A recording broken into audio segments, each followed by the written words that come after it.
A new age has dawned, and with it comes new problems and new solutions. Today on Dude Soup, we'll be discussing how creators are adapting to working from home, what our dream quarantine houses would look like, and how we can all make the most of the situation we find ourselves in. Grab your spoon and tie your bib. It's time to dive face first into a scalding pot of Dude Soup. Oh, my face! The soup, it burned! My soup's room temperature, I don't know. Oh. My soup is Mine's hot. Scalding hot. With us today, we have James Willems, Hello. Elise Willems, Hey, John, thanks for having me. and Lindsay Washburn, aka Linz Bort. What up? Why was that so difficult to say? Don't worry about it. Yeah, Lindsay, your Animal Crossing is bored. Yeah, that's my name in Animal Crossing is Bort. And Borticia. On Steam, Bort. Yeah, because Lynn's Bort. It's funny. Yeah, come on, guys. And then I just got shortened to Bort somehow. Hey, before we begin, I would like to send a message to everyone that's watching or listening. I wrote this out, so just bear with me. Okay. I initially wanted to do a podcast that had nothing to do with the quarantine to take people's minds off of the situation. But that proved difficult because there's no fucking news. So instead, I decided that we could focus on how we are all adapting to and overcoming the situation. If you're feeling anxious or uncertain about this global pandemic, please remember this. All of this has happened before. Despite everything that's been thrown at us, from plagues to pandemics to world wars, humans are still here and civilization is still here. No matter how rough this pandemic gets, there will be an end to it. We will all go outside again and life will continue on as it always has. So take a deep breath.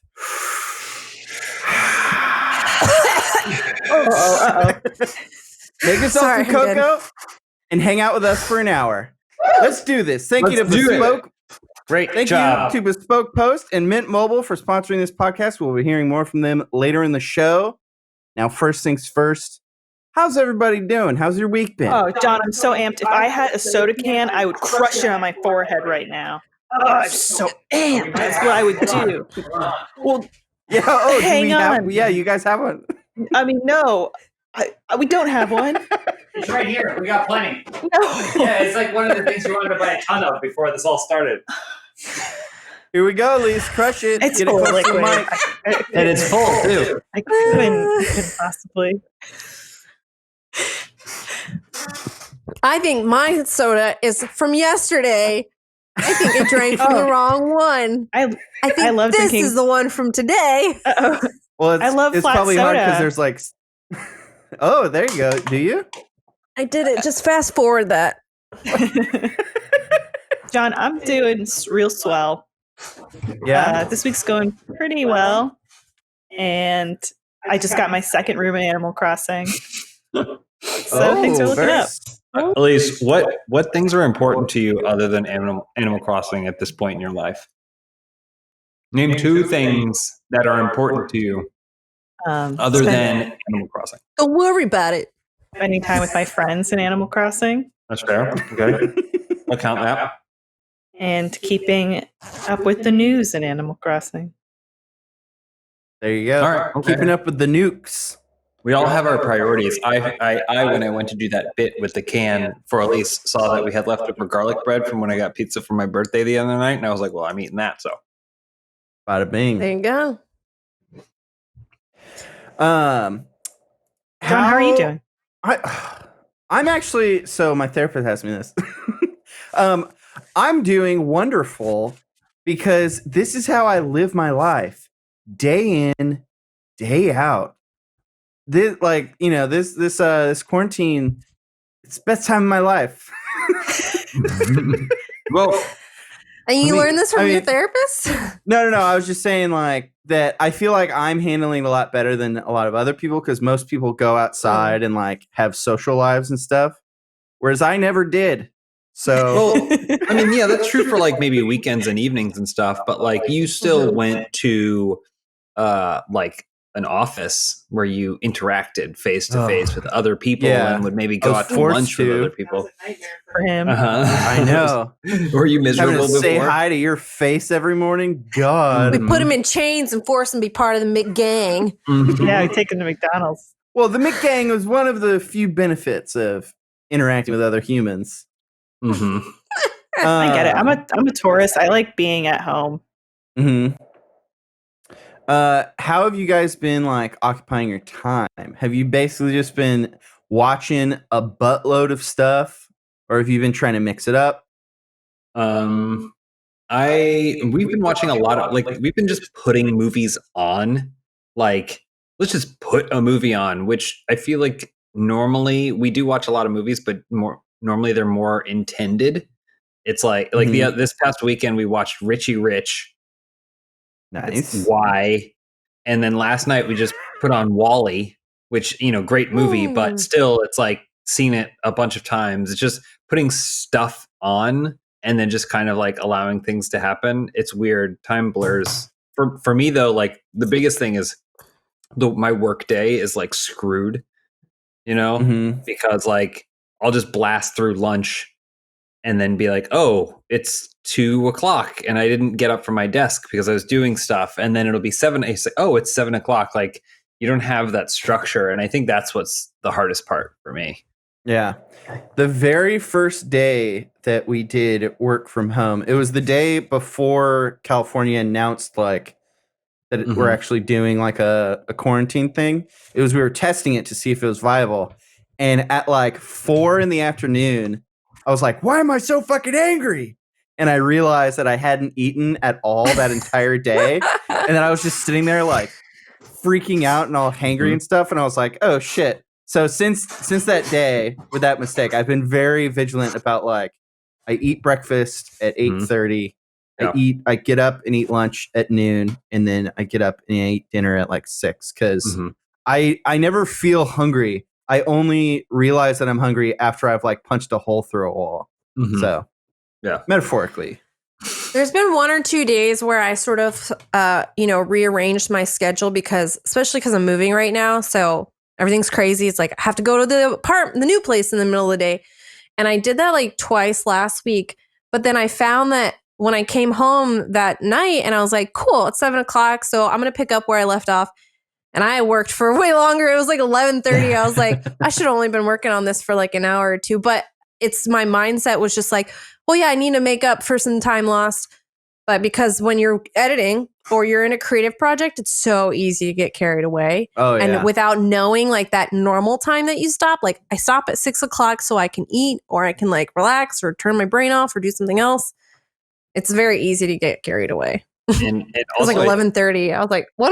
The sun's gone. I feel like in terms of the work that we do too, like, when you guys are editing or something at the office, it's a constant quest to minimize distractions so that way you can get into the zone and like really hammer out a lot of stuff. Because if someone's constantly coming by and like tapping you on the shoulder or pinging you on Slack or something, like it rips you out of that like creative momentum.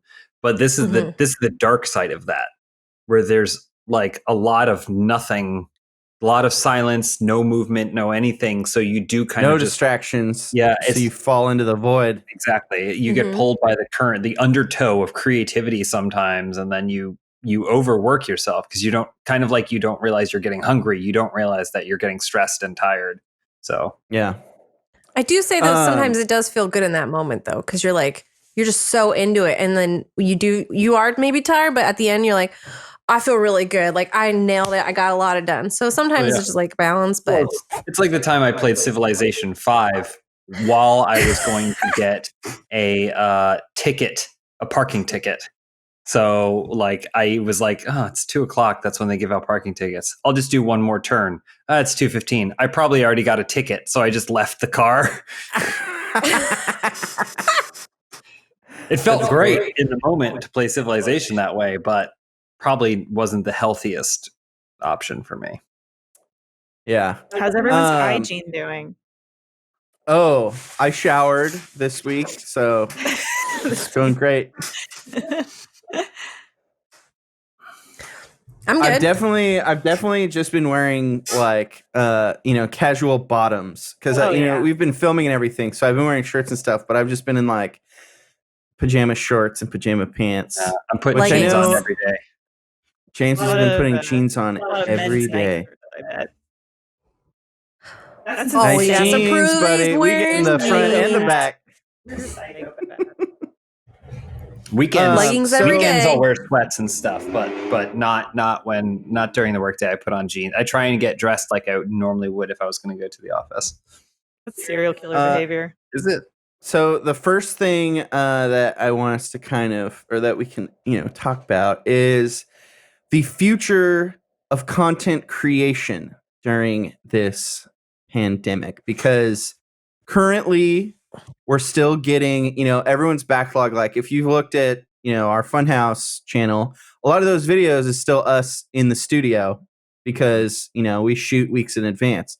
And the same goes for, Netflix and all these other places that, they're still releasing content because it was all shot. But, we're going to reach a point where everything's been spent, and then we're going to either have a lack of content, or people are going to adapt, like we have, and start making in quarantine content. So if you guys have seen the Half-Life Alyx video or the Magic GTA series, you should know that Funhaus is at tippy top, baby, still trucking. Woo! Woo! We can live through this quarantine for at least 6 years. Not saying it's going to last that long, but that's probably how long Funhaus can continue to do this. Well, let's talk about other forms of media. Now, the first. Oh wait, I just want to say something about Funhaus, which is might give people an interesting behind the scenes look at us. Since we moved to quarantine, as I've been programming the channel, it's been tough because we have a backlog of videos that we would usually just keep parceling through. But I think the first reaction was, well, as we're experiencing this quarantine in real time with people, it feels tonally off to just be putting up our content that's recorded in studio. So as I was programming, because I program weeks in advance, I had to pivot and say, okay, well, I'm going to start putting up the quarantine content and still sprinkling in some of that backlog content in, but I'm trying to make it more so like, 75% quarantine. Well, maybe not even that much, but like really trying to minimize the backlog stuff. But then the problem is that we need to get that backlog stuff out before it starts to feel really irrelevant. So it's been like a thing where I just stare at the schedule and I'm like, oh man, this is a tough choice. If you've ever seen that video of that lady that stands on a chair while juggling things and also spinning plates, that's me. That's Elise.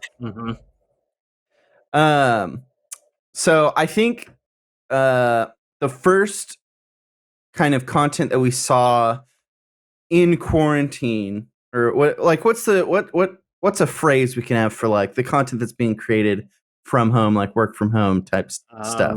We should come up with like a buzzword that we can use, like distance productions or whatever, like some sort of distpro, a distpro, a disprod, or maybe like home pro. There you go, home pro.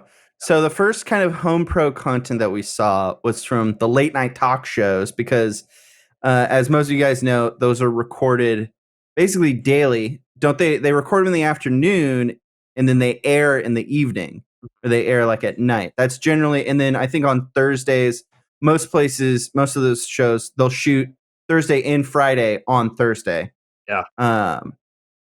But it's generally like a day turnaround. And so I don't know if you guys have seen any of the stuff from them.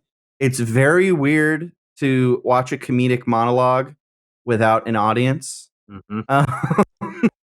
And I thought it was pretty cool. A lot of musicians have been recording from their studios so they can still have musical guests, but it's just like Joel Armstrong on a guitar instead of like a band. But some I think have made the transition better than others. Like, you think the Trevor Noah types, where it's just kind of like them talking directly at a camera anyway, and they don't rely as much on guests. That feels a little bit more intuitive. Yeah, the John Oliver as well. Yeah, John Oliver is a great one. This is tangentially related, but I picked this time to start listening to. It's called the Happiness Lab. It's a podcast based off I think it's a Yale lecture course series about happiness, how happiness works, and how your brain interprets. Well, what actually makes us happy, and how your brain is trained a lot of times to fight against itself and do things against its self-interest. And so each episode deals with a different topic. And it's funny because I'm listening to it, and I think this is from, November of last year that they started coming out. But every single one of the topics is related to something that we cannot do now because of this. And so, like, what's an example? So a good example is studies have shown that your brain actively enjoys socialization. You may not feel like a social person, but striking up a conversation with a stranger on the bus has statistically shown to lead to people feeling happier after that has taken place. Really? Like just conversation. And it may be not something you want to do ever, but it still shows your brain brain rewards you for it. Socialization, interacting with people, meeting new people, and staying in contact with the people that you do already like are all these things that make you happier chemically and mentally. And the episode that I listened to today was about laugh tracks, and it's called Social Contagion, which is the people around you, their moods and their attitudes affect how you feel. So if you work in an office where someone feels really negative, or they're being really negative, or they're taking out their frustrations or whatever in certain things, that's going to go wild amongst, it's going to basically, they said, like a virus spread in the office. And but everyone is, whether you know it or not. But one of the things they talked about is they started it out talking about why laugh tracks work and how they were first invented. And they were invented because they were just basically being like, if you show people laughing, it will matter less whether or not something is funny. You're just trying to telling them that this is funny. And that is enough to get people to go, this is funny. I mean, I've thought about that a lot in our own content too, but like how videos will have really great jokes in it. But if there isn't someone there to laugh, like Bruce is always a great laugher. But there's things that I've said to Bruce that have gotten him to laugh really hard that aren't as funny as things I may have said to Elise, who's agreed and said, that is funny. And one joke gets a much bigger response than the other, and it's just interesting because we can't do those things now. Are you saying we should start adding laugh tracks to Funhaus videos? I mean, yeah, sounds like a good idea. We should absolutely do that. We should start digging up old Bruce wheezes and then just have them thrown just in add them and layered. But no, I mean, I think algorithm. Having that I'm just saying, having that interpersonal relationship with someone where they are, responding to you. We're going to go through this without getting social call and response happening. And I'm genuinely curious. You're talking about the talk shows and how weird it feels when the same writers are making the same caliber jokes for the same host to read in the exact same way with the exact same comedic expertise, but it just feels more serious or more hollow or whatever because there aren't people laughing at it. It's really strange. What I think is really interesting is the celebrities and entertainers that are coming out of the woodwork now that didn't have regular shows or pieces of content they produced, but either because they are now off of the productions they were supposed to be working on, or they can't tour or do what they would typically do, they're like coming out of the woodwork and making their own little online chat shows or talk show. Like they're doing stuff. It's really kind of weird and interesting. You sent me a link that Miley Cyrus has like an Instagram live show or something where she just basically sits in her bedroom on Instagram Live and then has like Selena Gomez call in. Yeah, bizarre. Yeah, it's really weird, but it's kind of interesting. Like this is. Go ahead. Well, I was going to say this is, I think, the beginning of kind of a wave of that kind of stuff. More people are going to get bored. More people are going to be like, well, you know, all of my movies or TV shows aren't working, so I might as well make something. And then, you know, probably a lot of people who aren't celebrities are also kind of doing that. Every single person I've talked to is like, I think I'm going to finally start getting my podcast off the ground. Yes. Even though podcast listening is down right now because people aren't commuting or doing those multitasking activities. I saw that the creative team behind The Office said that they're going to do a Skype or video chat show. I don't know if it's like set in the world of The Office, but they're going to use this medium to do a show. Wait, why does Miley Cyrus have the Tiger King haircut? Why shouldn't she? Why not? Yeah, she's wild. There you go. She does whatever she wants. She's Miley. She's just being Miley. My favorite thing about all of this are these the celebrities who decide they the same way I would decide whether or not I want to have sushi or pizza, decide that they are like, I'm going to start a YouTube show, and then overnight they have 4 times the subscribers that I like any of Funhaus has. You know, so it's unfortunate because before this happened, Kevin James had just gotten his YouTube channel off the ground, and I haven't even checked in. I don't know what's going on with it. If he can still make content, I don't know. Yeah. His stuff was actually kind of funny because I saw a few of them. They're just short little 1-minute sketches. There was one where it's him with a boom mic and he cut himself into different movies. Mm-hmm. Kevin James, I feel like he got a bad rap. You know, he wants to come on the show. Come on the show. Kevin James. Kevin, door's open. Hey, and the door is wide enough to fit that Segway. So come on over. Segway.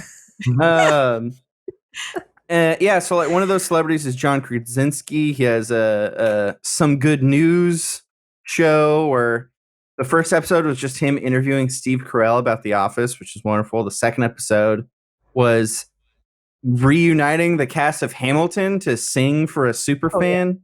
It's just kind of cool.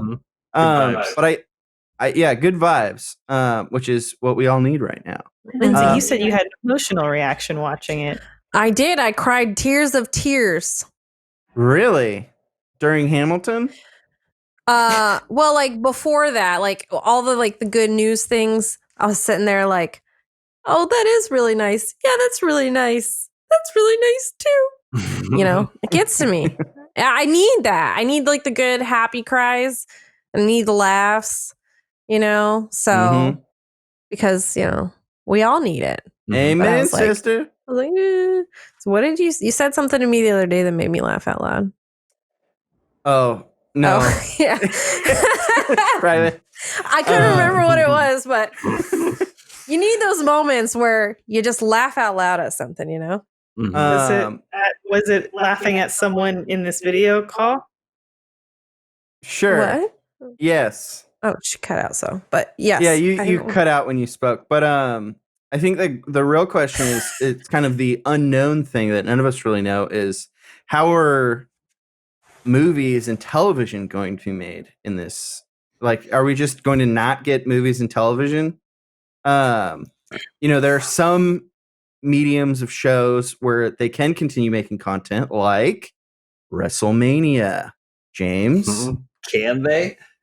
Can they though? Man, that's the question. So for those of you that don't know, WrestleMania, which is the big wrestling show that they have every year or something, yes, aired on Sunday, and I guess last night as well. Yeah, Saturday and Sunday. It was a 2-part event. Oh, Saturday and Sunday. It was so big they couldn't fit it in one night. That's the crazy part. They went, oh, we're limited by what's going on. Better make it bigger than ever. No, it was the same size. That people have complained for years that WrestleMania is a little too big because it'll start at like 4:00 and then it'll go until midnight. It'll just be this massive event. I mean, we had that WrestleMania party at the office once because it always falls around my birthday, and it just goes on and on and on, and there's so much stuff. So I think they just smartly decided split it into a multi-day event. And so it also happened that, wrestling for the past month or so has been going without any live audiences. They've just been doing it in their performance center, which is where wrestlers train. And it's just the two commentators behind a desk. And then the wrestlers come out and there's no audience. And it's really weird because that whole concept of wrestling it's like doing stand-up comedy for nobody. Yeah. Well, they're still crowing at the crowd and stuff, and then it's just silence in response. Oh, they're still going, do you hear me? Yeah, looking around it. Oh, nobody. Oh man, this is amazing. Him being like, let me hear you, and like one dude responds. Yeah. But I think it's adapted miraculously because it's trying new things. I think it's taking this opportunity and saying like, screw it. Let's try.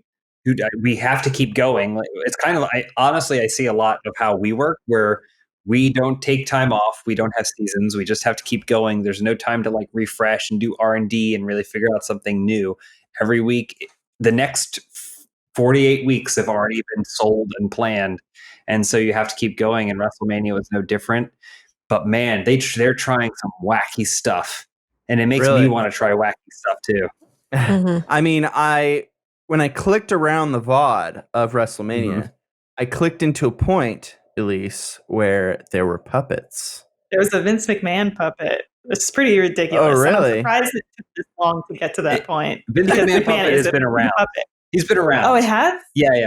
He wasn't a new addition. There's this guy, Bray Wyatt, who, if you guys are classic wrestling fans, Lindsay, you may remember Mankind from the 90s, who was played by Mick Foley, who was like this disfigured kind of weird.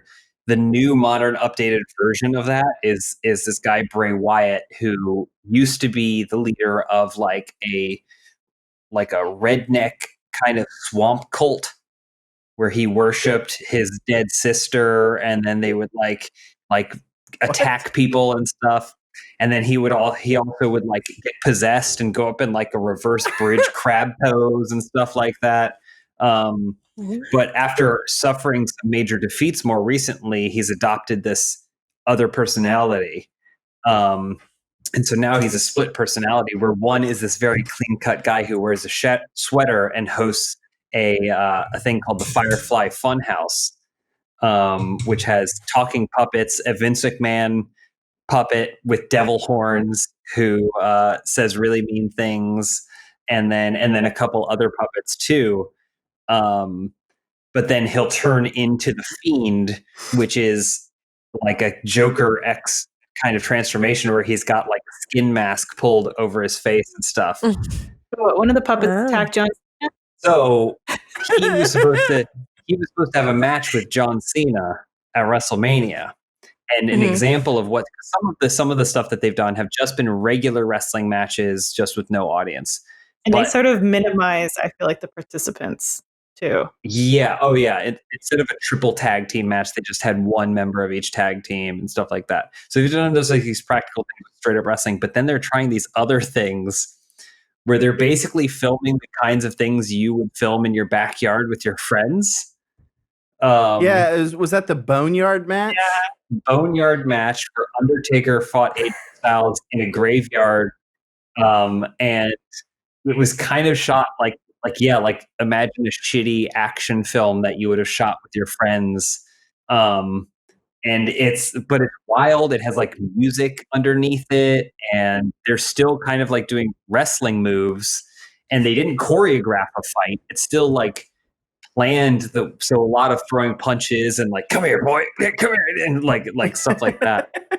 But the one from Sunday night was the Firefly Funhaus match, where John Cena was going to come out. So John Cena comes out like a regular thing, but then the whole thing transforms into a surreal thing where John Cena is now in the Funhaus, which is this place that exists in a different realm. And then Bray Wyatt is controlling where he's going. So he sends him to the beginning of John Cena's career when he's playing a completely different character called Ruthless Aggression. And then John Cena looks down, he's transformed, and he's in his old wrestling gear. And then he's being humiliated. And then he gets Bray Wyatt sent like psychologically trying to screw with him and send him to different eras in wrestling and like force him to confront his past. And it's also like intercut with footage from those matches and stuff. Like, and it was like a super wild, amazing short film. And one of the things is that at a certain point, John Cena thinks he's broken out of it and attacks Bray Wyatt and starts beating him on the ground. But then it cuts to him punching, and then it cuts back, and it's like one of the puppets, and he's like, "What?" And by this point, Bray is transformed into the Fiend behind him, and then defeats him, and then basically like kills John Cena. It was a plot of Power Rangers that was exactly the same thing with Tommy. Oh my gosh! Okay, all right, but it was amazing. It's amazing to watch. I don't know that anyone's going to like it, though. I don't think this is what people signed up for when they wanted. I think it's like a novelty, and you watch it now, and it's sort of a morbid curiosity. But do you want this week to week going forward forever? Probably not.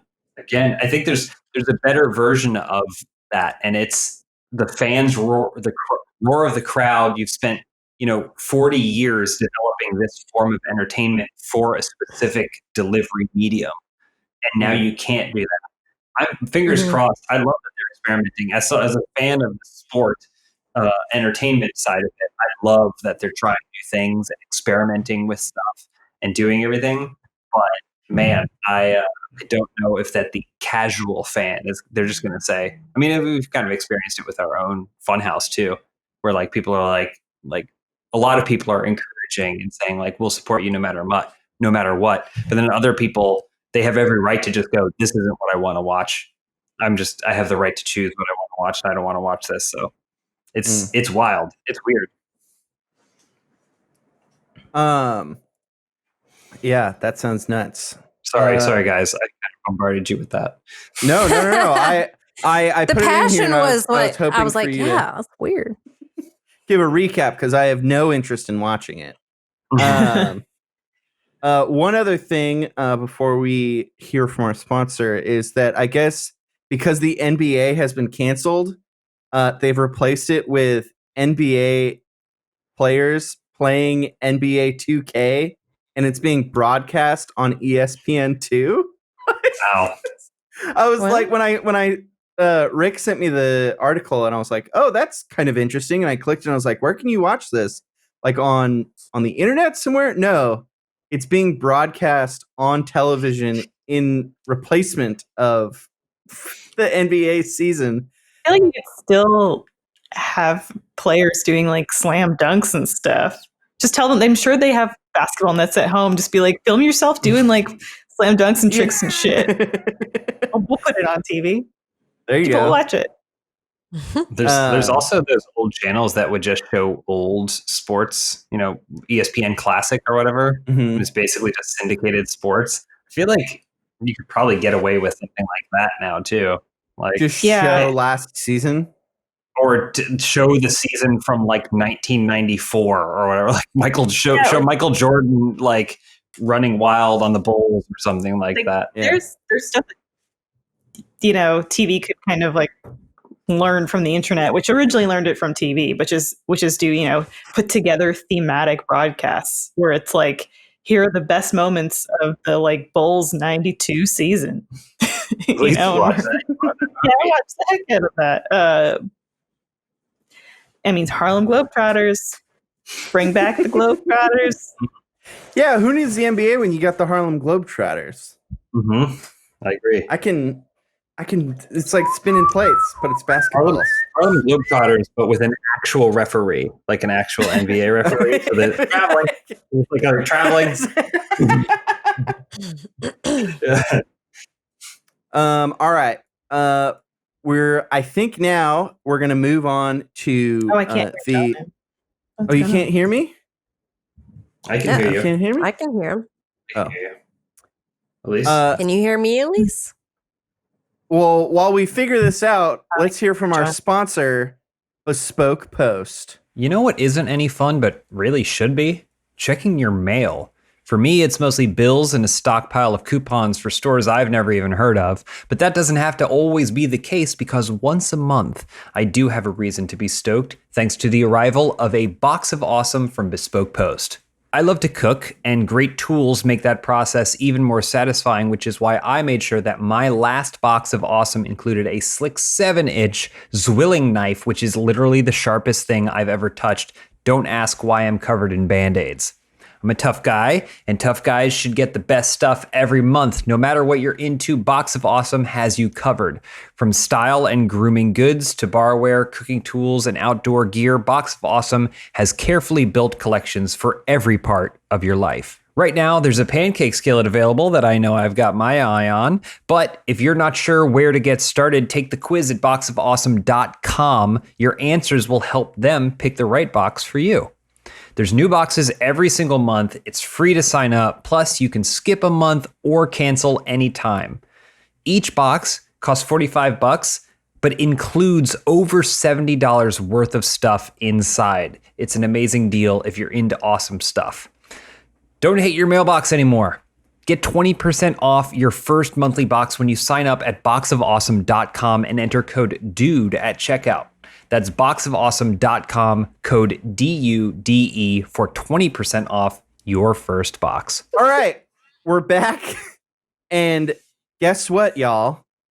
We're about to play a game. That's right. Animal Crossing. Oh, no. No. It's not? It's sort of like Animal Crossing, except guess what? You get to pick your villagers, and you get to pick where your island is. That's right. We're playing Quarren Dream House. I love it. Play the theme song. Did you? Oh, James, do you have the theme song? Yeah, I have it right here. Hold on. Okay. Wait. Loading the. Here it comes.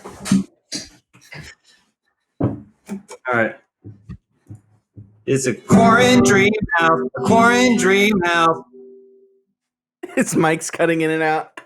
Quarren Dream. There you go. Cool. That was great. So here's what it is, y'all. It's March 2020. The quarantine is announced. You are allowed to choose. You are allowed to choose the location of your quarantine house, as well as who you are stuck in the house with. You must choose 1 reality TV star, 1 famous actor, 1 historical figure, and 1 fictional character. And I keep saying and 1 famous animal. That's right. It's Quarren Dream House. Hit me with that theme song again. Oh, God damn it. No, I'm just joking. So I'll go first. I formulated this concept, and I have a question, John. Yes.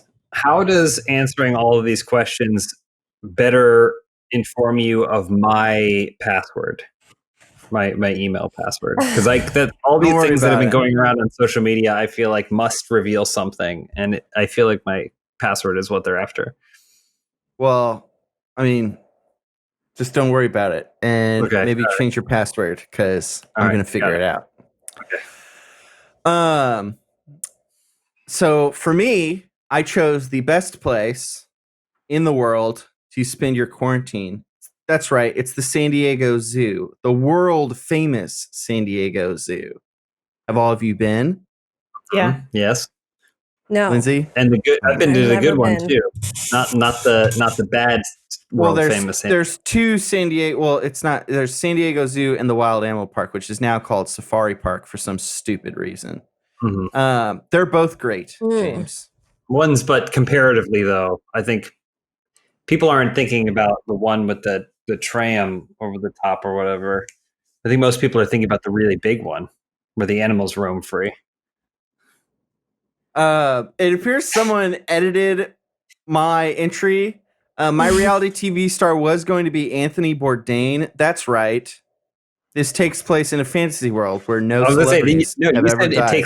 You said it takes place in March 2020. But it's an alternate dimension, James. And Anthony Bourdain was crossed out. Something was written in his place. Yeah, someone crossed out Anthony Bourdain and put Carol Baskins. Not cool, with y'all. a lot of exclamation marks, like really excited about it. I definitely chose a reality TV cook because you know that they just be like, all right, I'll just cook for everyone. And that's what Anthony Bourdain would do. He would feed me and my girlfriend, Ana de Armas. That's right, my famous actor choice. It's Ana de Armas. Not anymore. All that is proximity infatuation. Okay. You get her, you separate them. Hold on. If she's with you, that's almost 100% proximity infatuation as well. Yeah. Why? You're locked in the San Diego Zoo and you've trapped Anthony Bourdain in the kitchen to cook for you.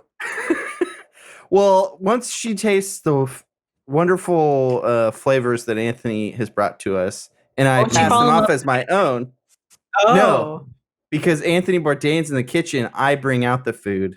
And I say, I cooked this for you, my love. Mi amor. What if she just confuses you with the butler? Butlers have girlfriends too. She's going to confuse him for what he said for famous animal. All right, well, if she doesn't want to hang out with me, my historical figure definitely will. That's right. It's Richard Feynman. Dick Feynman? Do you think that you can have a conversation on the same mental plane as Richard Feynman? Definitely. I know a lot about the universe and how science works. For those of you that don't know, Richard Feynman worked on the Manhattan Project, and while he was there, he figured out everyone's what are those called? Padlocks? He figured out all their padlock combinations. And no one knew how. But I know how. And my fictional character I'd hang out with, of course, because you got to keep it chill during the quarantine, is the dude from Big Lebowski. I'm going to change that one to Fran Drescher from The Nanny for you. Wait, so The Nanny? Because Fran Drescher is a real person. Yeah. So it would be The Nanny. How dare you? I couldn't, even as like a 6-year-old, I would turn that show on and go, I can't watch this. That lady's voice hurts my face. And of course, famous animal, Coco the gorilla. Because I've always wanted to learn sign language. Of course, great. Well, that's good. That's a good answer. Yeah, and Ana de Armas loves gorillas, so I could. Well, she loves you. Them. That she does. In this fantasy world, she definitely does. Nice. So, Lindsay, what about you?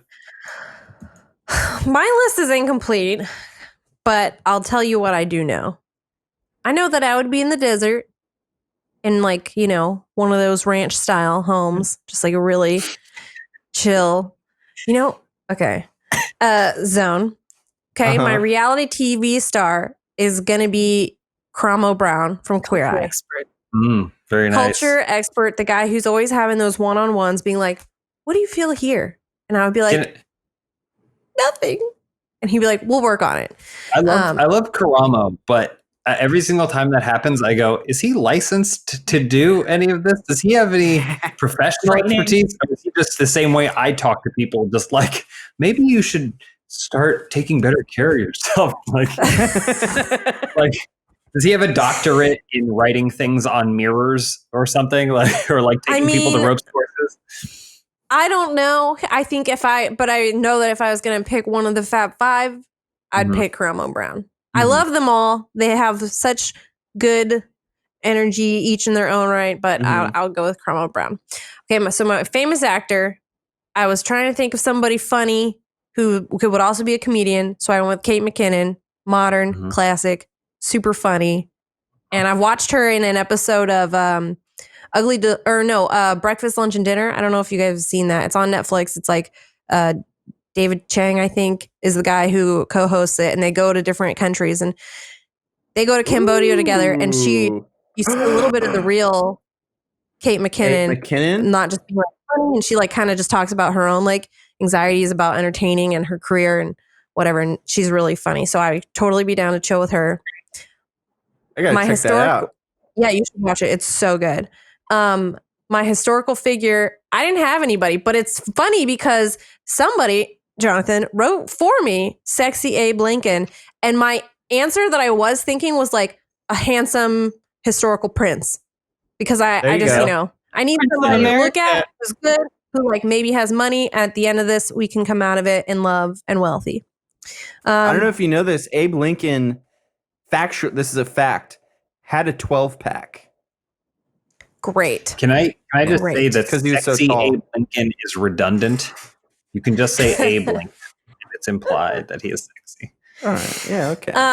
My fictional character, I went with Leslie Knope. Great I think choice. maybe because I'm watching a lot of Parks and Rec lately. I'm watching through it all again, and there's just so many scenes where you're watching it, and she's a little crazy sometimes. You're like, okay, calm down, but she's always trying to problem solve. She's always trying to make everybody around her feel really great, and she's funny. She's got those funny moments, you know. I am always like, man, if I think, who am I?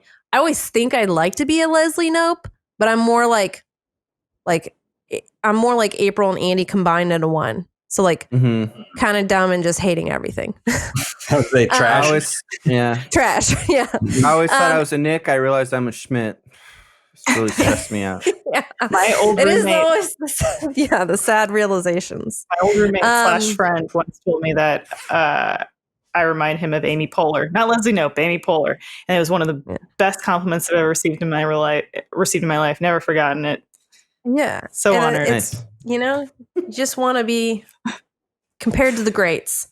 For the animal, I couldn't think of a specific animal. I was like, should I pick like one of the pets from Harry Potter? But like, I've been watching so many TikTok lately, like, and I see the cutest dogs. Oh yeah. The most precious fluffers, and I just want to be with any of the cute, well-trained TikTok dogs. Send me your TikTok dog.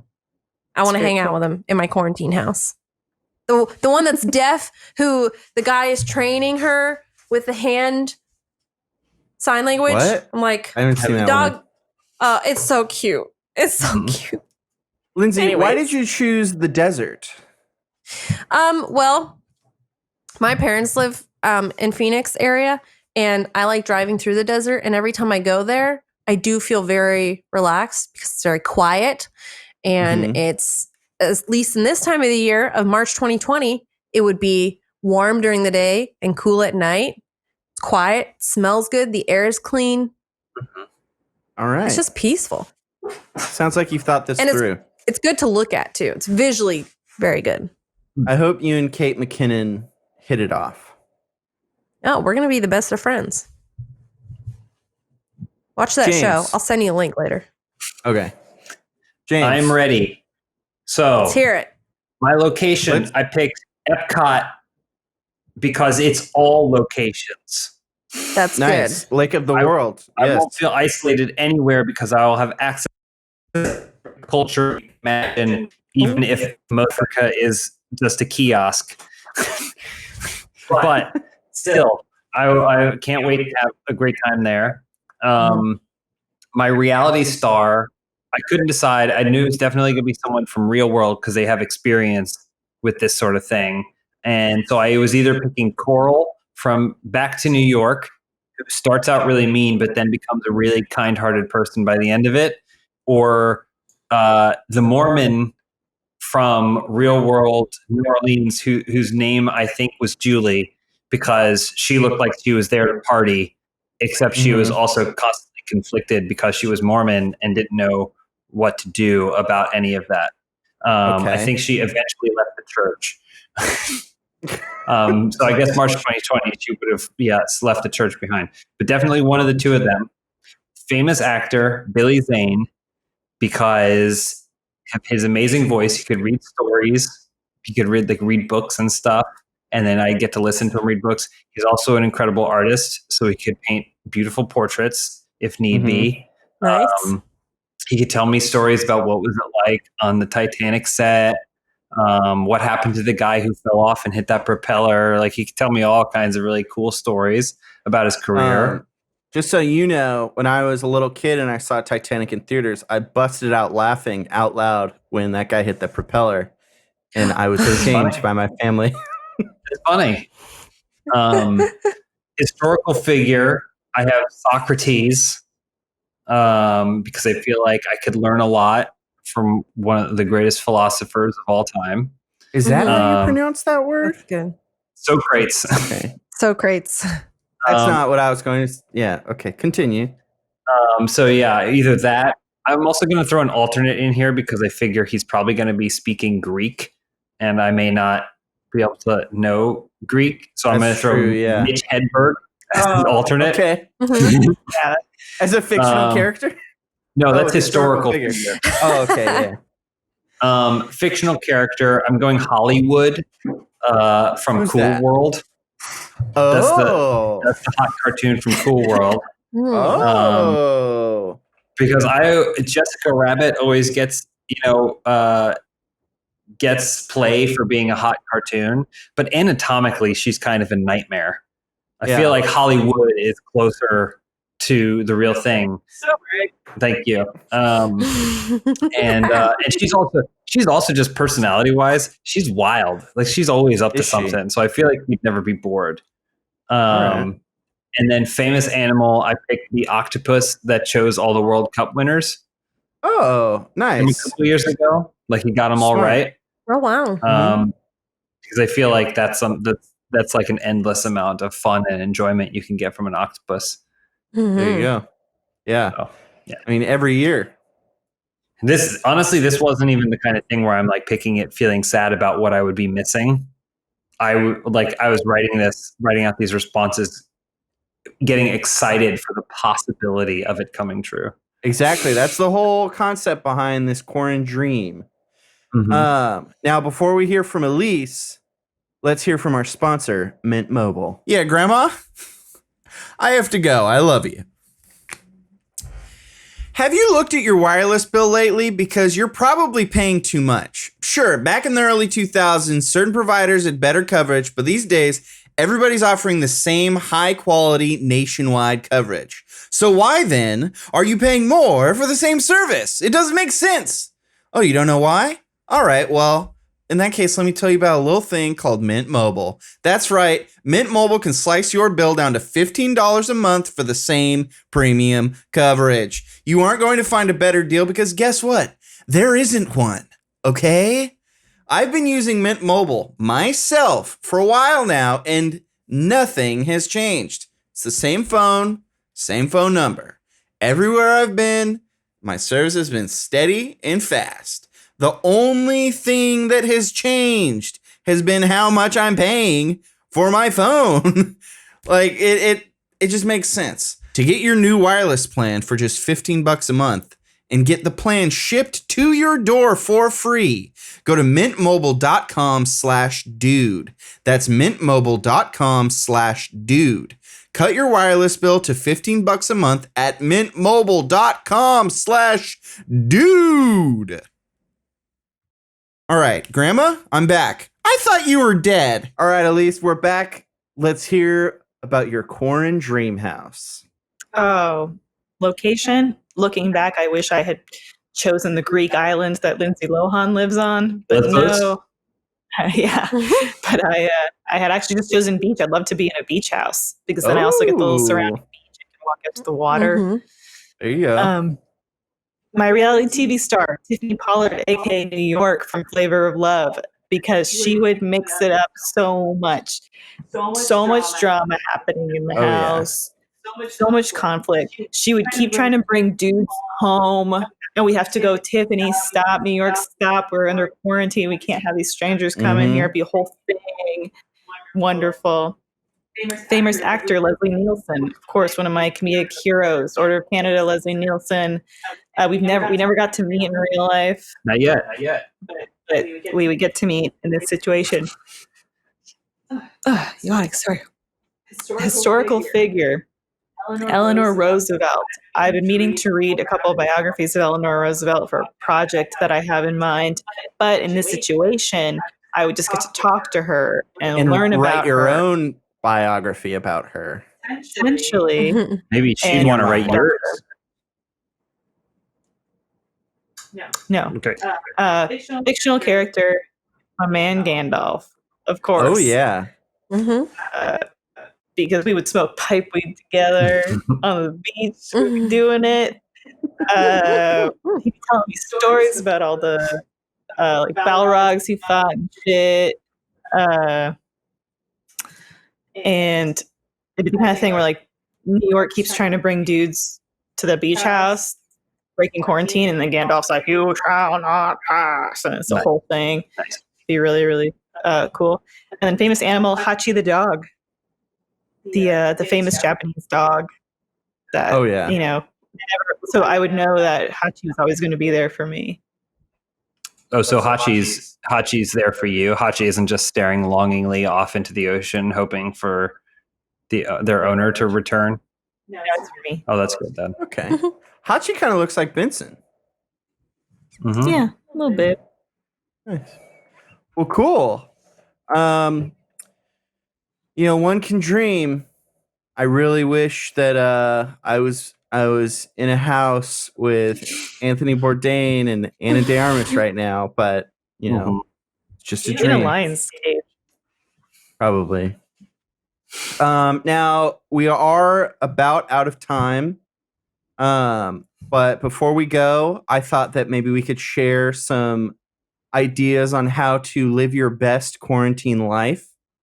Because just because you're stuck at home doesn't mean you have to be stuck like a drone. You know what I'm saying? Don't drone on. Live it up. I don't know. Okay. All right. So this is something we actually talked about yesterday on the You're the Asshole show that we did, James, which is self-quarantine doesn't mean never go outside. You can still, being careful to stay away from others. You can still take walks or bike rides. You can still be active and healthy. And this is how it came up. You can jump rope if you wanted to outside. You don't have to do it in your apartment where your roommate will want to kill you. James, do you want to talk at all about the importance of physical health? Yeah. I mean, that's basically it. Like I was reading some article that was like, that said now is not the time to worry about being fit, I guess. And I do think, I do think that's kind of true. I think a lot of people get up in their heads and they're like, what's going to happen to all this progress that I made? There's a huge world global event happening and you should prioritize accordingly. Like, obviously that stuff is very important to me as well. And I'm trying to accommodate it the best as possible. But there are days where there just isn't time for it. And my mental health is more important. That being said, like I try and get outside every single day, several times a day, if possible. Elise and I are lucky that we have a dog that requires going outside. So no matter how caught up we are in whatever it is we're doing, work or otherwise, we can always, we have to take Benson for a walk. He has to go out and he has to get exercise and stuff. So it forces us to break from our own things, just like all those things you mentioned, going for a walk or a bike ride or a jog or anything like that. I would just say, try and find the time, make it a routine, just like you would have going to the gym or going to work. Like, instead of maybe your commute being 30 minutes in a car, maybe it's a 20-minute walk outside that's a loop around your neighborhood, something like that. I think those kinds of things will go really far for benefiting you and feeling like you're not isolated and contained. Also, just my experience doing it, I try and be very friendly to anyone I see, and it's across the street. So like I'll cross or go into the road or get off the sidewalk, but I'm like, hello, like yeah, how are you? And like normally I just ignore everyone, but lately on my walks and stuff, I'll be like, hello, because it's just it. I feel like because we're in this situation where being forced to be kept apart, it's very easy to like become distanced, like emotionally. Where we should really make the effort to like remind everyone and even strangers that we're all in this together. We're all doing okay. I mean, even if we're struggling, just, you know, have love for your neighbor, basically, is what we're saying. So another thing that I think we're at the end of our time here, so I just want to throw these out. One thing, try not watching or doing or anything. Just put on some music or like a soundscape of some waves and just lay down and stare at the ceiling. Because I feel like, especially in this day and age, there's so much content to consume. We're constantly, like, from the moment we wake up to the moment we go to bed, like, consuming something or engaging with something. Really, if you can just, like, I'm not saying meditate. If you want to meditate, you can meditate. But, like, just don't do anything. Try doing nothing and just sitting there and just being alone with your thoughts. That's something that's very healthy to do. There's this really great app that I have. Sorry, just to add to that. There's this great app that I have that is literally just about soundscapes and whatever. And sometimes I use it when I'm super anxious at night and I can't sleep. I will put it on because it's not like TV where it's like light coming at me and people talking. It's called Relax Melodies. And I love it. You have all these, I mean, I'll try to show you, but you have all these different kinds of sounds that you can like customize with. It's not really focusing, but like foghorn or vuvuzela, flute, waves, rain. You can like combine up to like 5 different ones and that's very cool. A mix, yeah. It's called Relax Melodies. For some reason, there's a YouTube channel that I sometimes like will put on mostly while I'm like doing other stuff, like work stuff. So I'm making a thumbnail or something, but it's called Ambient Worlds. And it's different like movie and franchises that you would know. For example, there's a video called Rainy Nights, Hogwarts, Music and Ambience. And it's basically like music from, you know, Harry Potter, but then there's rain and other like ambient and diegetic sounds from the world. Very cool. Like there's one for Thor. There's one for Lord of the Rings, of course. There's the Shire, Rivendell. There's Christmas ones. There's Skyrim. Like there's all kinds of stuff. That sounds amazing. Yeah, it's really neat, calming. One other thing, and I know this isn't for everyone, but if you have a smartphone and $30 to spare, you can at least check it out. VR. It sounds stupid, and I know a lot of people don't like VR, but if you are stuck in your house and you can't go anywhere, VR is a great way of getting out. If you have a Vive or an Oculus, there's thousands of, things you can do with it.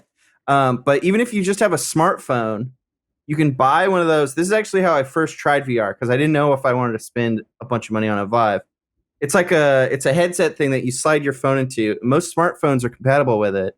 And it's a little janky, but if you're just trying it out and like if you just want to check it out, it's actually really easy to do, and it uses the gyroscope, and you can like go to safari places, and you can go all over the world with like either 3D video or 360 video, or they have like digital little like scenes that you can just check out.